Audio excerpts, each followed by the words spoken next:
전쟁을 생각할 때 많은 이들은 무기를 생각합니다. 좋은 화력과 또 좋은 연사력을 가진 무기를 선호하고 원합니다.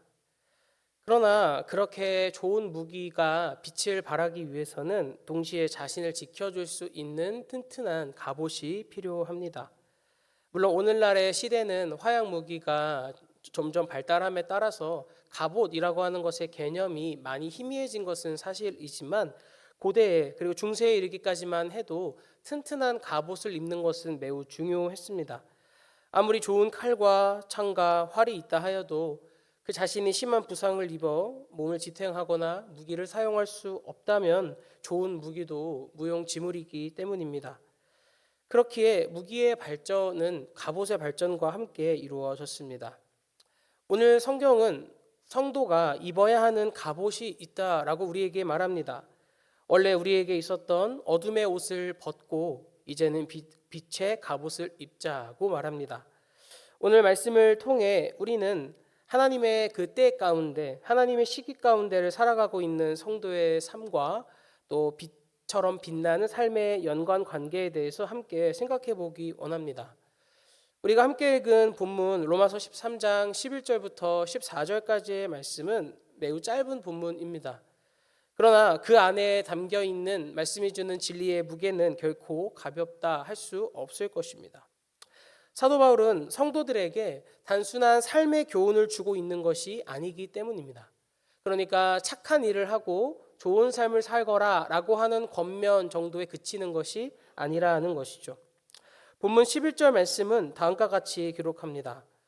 또한 너희가 이 시기를 알거니와 자다가 깰 때가 벌써 되었으니 이는 이제 우리의 구원이 처음 믿을 때보다 가까웠음이라. 여기서 사도는 시기라고 하는 것, 곧 시간을 먼저 이야기합니다. 여기서 말하는 시간이라고 함은 단순히 우리가 알고 있는 시계상에 드러나는 시간이 아니라 하나님의 구속사라고 하는 그 위대한 계획 안에서 한 사람의 성도 그리고 교회가 서 있는 그 때를 이야기하는 것입니다. 창조와 타락 그리고 구속과 종말이라고 하는 처음과 끝이 있는 하나님의 타임 테이블, 그 안에 성도는 시간을 다르게 살아가는 사람들이라는 것이죠. 우리는 마지막 때가 있고 그렇게 이 세상은 영원하지 않다는 사실, 그리고 반드시 예수 그리스도께서 다시 오심으로 말미암아 종말이 이 땅에 있을 것이고 모든 것이 회복되게 되는 그 마지막 때가 있다는 것을 믿음으로 받아들이는 그리스도인들입니다. 비록 세상 사람들은 하루하루를 반복되는 일상 속에서 그리고 흘러가는 시간 속에서 살아갑니다. 하지만 성도는 다르죠. 성도들은 종말 그리고 완성이라고 하는 시간을 향해 달려가고 있기 때문입니다. 그렇기 때문에 사도가 먼저 시간과 시기에 대해서 이야기하고 있는 이유는 성도 자신이 지금 어떠한 때에 살고 있는지에 대해서 민감해야 되고 깨어 있어야 하는 그 영적인 민감함과 통찰력이 필요하기 때문입니다. 그렇다면 우리는 소위 때를 어떻게 분별할 수 있을까요? 때를 분별하고 시기를 분별하는 것, 그리고 시간을 알아가는 것은 하나님께서 신자에게 주시는 지혜가 필요한 것입니다. 그리고 이 지혜는 하나님으로부터만 오는 것이니 한 사람이 때와 시기를 분별하기 위해서는 먼저 하나님과의 바른 관계 안에 있어야 한다는 것이죠. 그리고 그 관계를 누리고 있을 때에만 영적인 통찰력과 순발력으로 하나님의 때와 시기, 그리고 자신이 살고 있는 때와 시기가 무엇인지를 분별하고 구별할 수 있다는 것입니다. 그렇기에 한 사람의 성도가 하나님의 말씀을 깊이 읽고 묵상하며 그리고 더 나아가 하나님의 뜻과 때를 구하는 간절한 기도를 할 때 그는 시간과 때를 분별하는 지혜를 경험할 수 있는 것입니다. 바울은 성도들을 향해서 때와 시간에 대해서 이야기하면서 이제는 자다가 깰 때가 되었다라고 이야기합니다. 자다가 깰 때가 되었다라는 말은 잠이라고 하는 것을 의미하고 있습니다. 여기서 말하는 잠이라고 하는 것은 우리가 매일매일 자고 있는 단순한 육체적인 잠이 아니죠. 왜냐하면 자고 있는 성도들을 실제로 깨우는 것에 의미를 둔 말씀이 아니라는 것을 우리 모두는 잘 알고 있기 때문입니다. 여기서 말하고 있는 잠은 조금 영적인 의미입니다. 그러니까 곧 영적인 무감각과 나태함 속에 빠져 있는 상태를 의미합니다. 신앙생활을 오래 하다 보면 누구나 이런 상태에 빠지게 됩니다. 누구나 이런 것들을 경험하게 되죠. 말씀을 들어도 감동이 없고 은혜를 경험하는 것이 쉽지 않을 때가 있습니다. 기도를 해도 마음이 잘 움직여지지 않을 때가 너무나 많습니다. 그리고 우리를 살게 하는 은혜는 점점점 멀리하면서 우리가 미워하고 날마다 죽여야 하는 죄에 대해서는 점점 둔감해집니다. 이런 것들을 가리켜 바로 영적인 수면 상태라고 부르는 것이죠. 우리의 몸도 그렇지 않습니까? 물론 이 본문에서 말하고 있는 잠이 우리 육신의 잠만을 의미하는 것은 아니지만 우리의 몸의 잠의 원리 역시 비슷합니다. 한 사람이 잠에 깊게 들면 신체의 모든 장기들이 휴업에 들어갑니다. 그리고 그러한 때에 인체는 민감하게 반응할 수 없습니다. 마치 잠에 들면 누가 업어가도 그렇게 모르고 자는 어린아이와 같이, 그리고 한 사람의 성인이 침대라고 하는 곳에 떨어짐으로 그가 자고 있을 때는 더 큰 충격과 몸에 상처를 입지 않습니까? 그런 것처럼 신앙의 깊은 잠에 든 신자들은 결코 하나님의 때에 대해 민첩하게 반응할 수 없다는 것입니다. 그리고 그렇게 깊은 잠에 빠져 있을 때는 죄로 말미암은 상처와 타격들이 더욱더 크다는 것이죠. 그래서 바울은 신앙의 깊은 잠에 든 성도들에게 단호하게 이야기합니다. 자다가 깰 때가 되었다라고 말입니다. 많은 사람들, 특별히 그리스도를 알지 못하는 수많은 사람들은 이 시대와 이 세대 가운데 깊이 매몰되어 살아갑니다.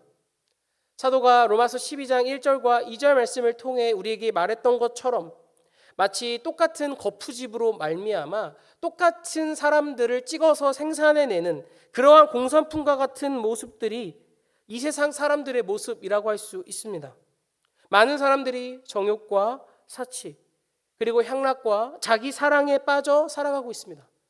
물론 그들 안에는 부지런함도 있고 자신의 삶을 좋게 바꿔가고자 하는 열망도 있고 도덕적인 삶을 살고자 하는 마음도 있습니다. 그것을 부정할 수는 없지만 그 모든 것들의 가장 근본적인 동기가 하나님을 사랑하는 것으로부터 말미암은 것이 아니라 자기 자신을 사랑하는 자기 사랑에 빠져 있는 것이기 때문에 하나님은 그것을 결코 선하다라고 하지 않으십니다. 이러한 세대 가운데 성경은 우리에게 이제 깰 때가 되었다라고 이야기합니다. 곧 무엇입니까? 세상의 모두가 악한 세대를 본받아 살고 있다라고 하더라도 그들 모두가 똑같은 형태와 똑같은 모습을 가지고 죄를 사랑하며 사치와 향락 가운데 살고 있다 하더라도 구원받은 신자는 조금 달라야 한다라는 것입니다. 그들은 종말의 때를 기억하는 사람들이기 때문에 모두가 매몰되어 있는 이 밤의 세대로부터의 몰입을 거부하고 악한 세대를 본받지 않으며 날마다 깨어 있어야 한다라는 것입니다. 왜 그럴까요? 이는 이제 우리의 구원이 처음 믿을 때보다 더욱더 가까워 왔기 때문이다라고 사도가 이야기합니다. 사실 초대교회의 신자들은 예수 그리스도의 재림을 생각했을 때 그것이 금방이라도 곧 있을 일이라는 확실한 믿음 안에서 그들의 신앙을 영위해 나갔습니다. 그들을 잠깐 이 땅에 두셨지만 예수님께서 금세 다시 오셔서 그들을 구원하실 것이라는 믿음이 로마 제국과 유대교의 박해 속에서 그들의 순수한 신앙을 지키게 했던 것입니다. 그러나 여러분, 예수님은 오시지 않았습니다. 그리고 이 말씀이 기록되고 나서 2000년이 흘렀습니다. 결국 사도의 말이 무엇입니까? 그때가 우리의 구원이 가까웠다라는 말이 무슨 말일까요?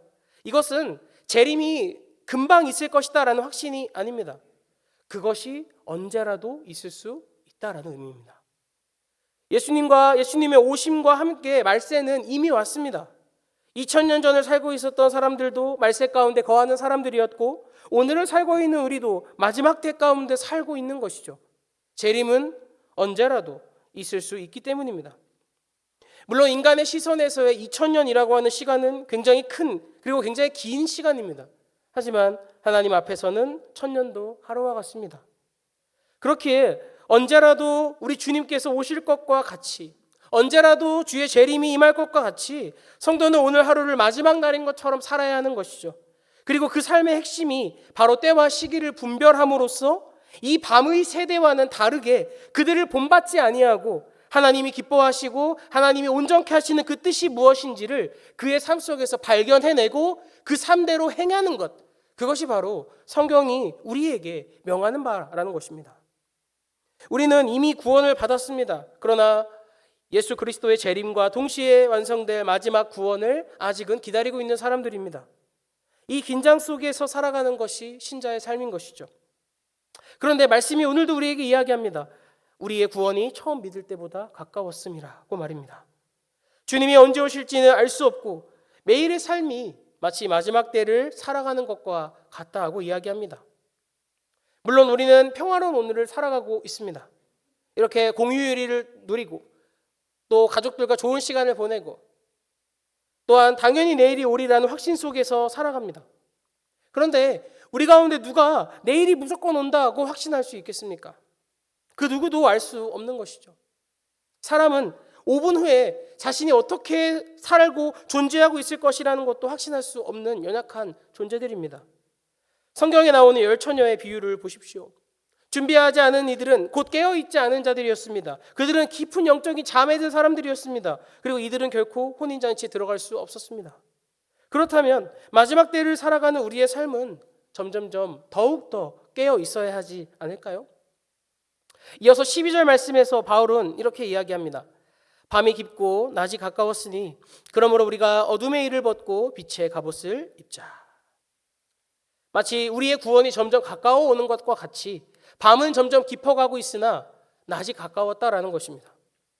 여기서의 밤은 이 세대를 지배하고 있는 것처럼 보이는 죄와 어둠의 세력들을 의미하고, 낮은 예수 그리스도의 재림과 함께 완성될 하나님의 나라를 가리킵니다. 이러한 낮과 밤의 명확한 대조 가운데 사도는 우리에게 어둠의 일을 버리고 빛의 갑옷을 입자고 이야기합니다. 물론 사도가 밤이 완전히 끝났다라고 이야기하는 것은 아닙니다. 밤은 깊었습니다. 그러나 그 밤은 결코 영원하지 않습니다. 왜냐하면 서두에 말씀드렸듯이 그리스도인에게, 그리고 성경이 우리에게 말하는 시간이라고 하는 것은 끝이 있기 때문입니다. 밤은 영원하지 않고 밤은 이미 깊었지만 곧 끝난다라고 성경은 이야기합니다. 죄와 사망의 권세가 이미 예수 그리스도 앞에, 그 십자가 앞에서 박살이 났습니다. 그런데 그 잔존하는 세력은 여전히 살아있어서 자신들이 온 우주의 지배자인 것처럼 행세합니다. 그것이 오늘날의 시대, 곧 밤이 깊어 있는 이 시대인 것이죠. 그런데 성경은 우리에게 이제는 낮이 가까웠다라고 이야기합니다. 우리 가운데 밤이 깊었다라는 사실만으로 우리가 낮이 올 것이다라는 사실을 의심하고 두려워하는 사람은 한 사람도 없습니다. 물론 어둠에 대한 공포와 두려움을 가진 사람들은 있지만 그들 역시 밤이 무한할 것이라고 생각하지는 않습니다. 왜냐하면 밤이 깊어도 곧 새벽이 오고 모든 어둠을 몰아내는 빛이 임한다라는 것을 모든 사람이 알고 있기 때문입니다. 말씀도 똑같이 이야기합니다. 밤이 깊고 밤이 이 모든 것들을 지배하고 있는 것처럼 보이나, 그리고 그러한 시대 가운데 살고 있는 것이 로마서의 성도들이요 오늘날의 우리들이나 낮이 가까웠다라고요. 신자는 이미와 아직의 사이를 살고 있습니다. 그렇게 이미 빛 가운데 거하고 있지만 때때로 여전히 살아서 역사하는 어둠의 유혹 속에 살아가기도 합니다.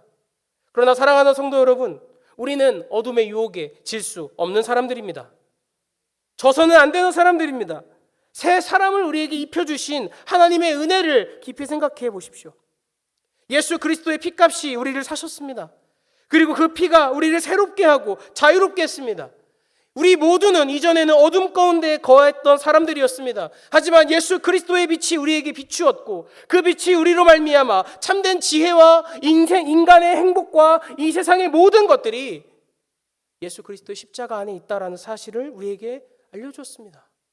그렇다면 우리는 결코 어둠의 옷을 입을 수 없는 것이지 않겠습니까? 우리를 그 어둠 가운데 구하시기 위해서 가장 귀하신 성자 예수 그리스도께서 당신의 모든 몸의 물과 피를 다 쏟으셨는데 우리가 어찌 다시 어둠으로 돌아가 그 일을 한단 말입니까? 영원한 밤은 없고 아침은 반드시 오듯이 우리 주님은 반드시 다시 오십니다.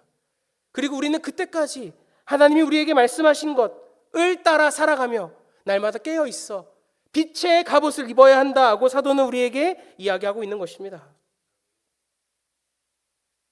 어둠의 옷을 벗고 빛의 갑옷을 입자라는 것은 매우 적극적인 표현이죠.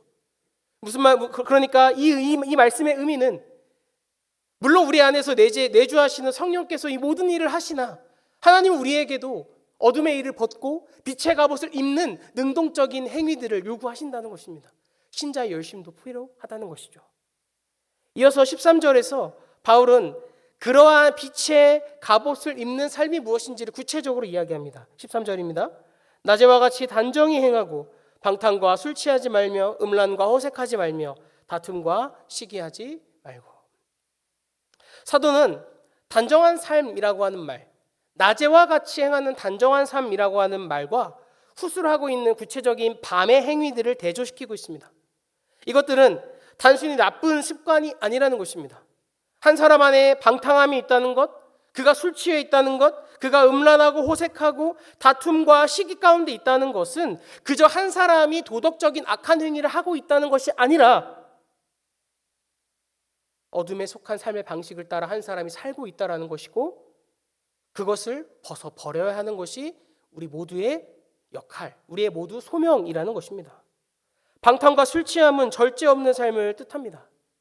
방탕하고 술 취한 사람들은 절제 없이 그들의 정욕이 하고자 하는 것들을 자기들에게 정욕이 하고자 하는 대로 자신을 내어주죠.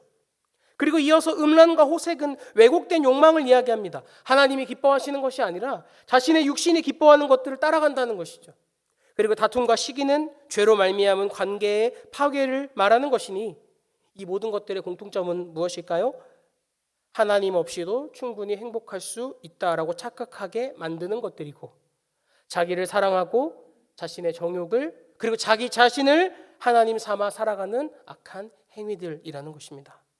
그래서 사도는 이것들을 단순히 하지 말아야 하는 악한 행동이 아니라 어둠의 일이라고 이야기하는 것, 이 모든 어둠 세상의 권세와 주관자들이 기뻐하는 일이라고 말하고 있습니다. 그리고 우리는 이 모든 일을 벗어야 합니다.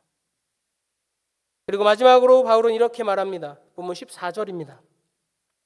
오직 주 예수 그리스도로 옷 입고 정욕을 위하여 육신의 일을 도모하지 말라. 여기서 핵심은 무엇을 하지 말라가 아닙니다. 누구를 입고 있느냐라는 것입니다. 어둠을 입고 있는가, 아니면 예수 그리스도로 옷 입고 있는가를 사도는 대조시킵니다. 양자택일이라는 것이죠. 그대로 어둠 가운데 머물며 어둠의 일을 하며 살 것인가, 아니면 예수 그리스도로 옷 입은 새로운 사람의 새로운 삶을 살 것인가, 이 가운데서 양자의 택일을 하라고 성경은 우리에게 결단을 요구합니다. 그리고 여기에서 그리스도의 옷을 옷 입고, 그리스도로 옷 입고라고 하는 말은 한 사람이 이 새 옷이 입혀진 상태를 유지하는 것을 뜻합니다. 그러니까 먼 옛날에 구원받음으로써 새로운 옷을 입었다라고 하는 사실이 끝이 아니라 그 입고 있는 그 옷이 오늘도 유효할 수 있도록 은혜 가운데 거해야 한다는 것입니다. 그 신자가 은혜 가운데 거할 때, 곧 이 그리스도의 새 옷이 입혀진 상태 가운데 그것을 지키고 유지할 때 어둠의 세력들은 여전히 사망과 죽음의 불화살을 쏘아댈지 모릅니다. 하지만 예수 그리스도로 말미암은 빛의 갑옷은 그러한 모든 시도를 무력화합니다.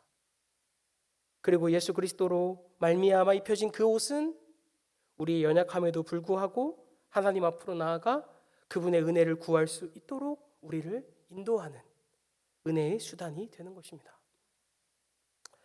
성경이 우리에게 명하는 삶은 곧 우리 안에 내주하시는 성령께서 확실한 지배권을 가지시고 우리를 날마다 다스리시고 인도하시는 것입니다. 그것이 이 그리스도로 말미암은 새 옷을 입은 상태를 유지할 수 있는 가장 정확하고 좋은 방법인 것입니다. 우리가 막 이런 여러저러 행위들을 하고 어떠한 것들을 발견해내는 것이 아니라 이미 우리 안에 주신 하나님의 영이신 성령을 우리 안에서 마음껏 우리를 지배하시고 다스리시고 통치하시도록 우리를 내어드리는 것입니다. 그러면 우리 안에 내주하시는 성령의 일하심이 시작되고, 그렇게 일하심이 시작된 성도는 자연스럽게 거룩한 삶의 열매를 맺어낸다라고 하는 것이 성경의 가르침입니다. 그리고 그렇게 신자는 빛의 옷을 입고 어둠을 대적하며 세상 가운데 빛이 무엇인지를 밝히 드러내는 소명을 받은 사람들입니다. 이 로마서가 기록될 당시, 그리고 고대 근동의 시대적 상황을 보면 옷이라고 하는 것은 한 사람의 정체성을 드러내는 것이었습니다. 그 사람의 신분과 그 사람의 지체의 높음을 드러내는 것 수단이 바로 옷이었습니다. 그렇다면 어떤 옷을 입느냐에 따라서 그 사람이 누구인지가 보인다라는 것이죠. 마찬가지로 어둠의 일을 벗고 그리스도로 옷 입은 사람은 그의 삶 전체가 그리스도를 보여주는 것이어야 한다는 것입니다. 그것이 아니라면 우리는 우리의 삶을 깊이 돌아보아야 합니다. 우리가 빛의 갑옷을 입었다라고 스스로 자부하지만 막상 우리의 삶 속에 실제적인 삶의 열매가 없다면, 그리고 우리의 삶을 통해 예수 그리스도의 찬란하신 영광이 드러나고 있지 않다면 어쩌면 우리는 여전히 그 옷을 구하고 그 옷이 오늘도 우리를 새롭게 하기를 구해야 하는 사람들일지도 모른다라는 것입니다. 말씀을 맺도록 하겠습니다. 사랑하는 성도 여러분, 오늘 말씀이 우리에게 아주 강하게 이야기했습니다. 지금은 잠잘 때가 아니라 깨어 있어야 할 때라고 말입니다. 비록 우리가 오늘 보고 있는 시대는 악합니다. 밤이 너무나 깊어 있고 마치 그 밤의 세력이 하나님의 교회와 그리스도의 건세를 모두 무력화한 것처럼 보일 때도 있습니다. 그러나 성경은 말합니다. 낮이 가까워왔다. 우리의 구원이 가까워왔다라고 말입니다. 오늘 하루를 살아가면서 그리고 앞으로의 우리의 인생 가운데 나는 지금 깨어 있는가? 나는 무엇을 살아가고 있는가라는 질문을 우리는 끊임없이 던져야 합니다. 왜냐하면 우리는 여전히 연약하기에 이 은혜로부터 조금만 미끄러져도 다시 우리가 입고 있었던 어둠의 옷을 향해 나아가게 되는 연약한 존재들이기 때문입니다. 그렇기에 우리에게 필요한 것은 단 하나입니다. 우리가 오늘부터 거룩히 살아야겠다, 혹은 내가 이러한 행위들을 해야겠다라는 결단도 너무나 귀하지만 가장 먼저 필요한 것은 그렇게 할 수 없는 우리에게 하나님 은혜를 내려주십시오. 무릎으로 나아가는 일입니다. 그 은혜가 우리를 그렇게 살게 하기 때문입니다. 그리고 우리는 교회에만 머물며 교회에서만 빛의 갑옷이 무엇인지를 드러내라는 소명을 받은 사람들이 아니라 세상 가운데로 보내심을 받은 사람들입니다. 하나님 우리를 이 시대 가운데로 보내시기 위해서 불러주셨습니다. 우리가 지난 주일 말씀 가운데서도 너무나 귀하게 듣지 않았습니까? 이것이 하나님이 우리 모두를 한 사람의 신자로 부르신 소명이라는 것이죠. 그렇기에 우리는 우리의 삶을 통해 적극적으로 하나님의 영광과 그리스도의 아름다움이 드러날 수 있도록 우리의 삶 속에 변화된 삶의 열매를 맺어내기에 힘써야 합니다. 그리고 그것들을 통해서 믿지 않는 많은 사람들, 곧 아직도 어둠의 권세 가운데 있는 그 사람들에게 우리의 삶을 통해, 그리고 우리는 비록 빛이 아니나 우리가 비추어내는 우리 안에 계신 그 빛이신 예수 그리스도의 빛이 그들에게 비추어서 그 어둠 가운데 있는 자들도 그 찬란한 빛 가운데로 나올 수 있도록 초청하는 일, 그것이 빛의 갑옷을 입고 이 시대를 살아가고 있는 우리 모두의 소명인 것입니다. 우리 모두 송동원 전도에 힘쓰고 있습니다. 우리가 열심히 말로 전하고 있는 전도 너무나 귀합니다. 그러나 더 귀한 것은 우리의 삶으로 그리스도를 보여주는 것임을 우리가 기억했으면 좋겠습니다.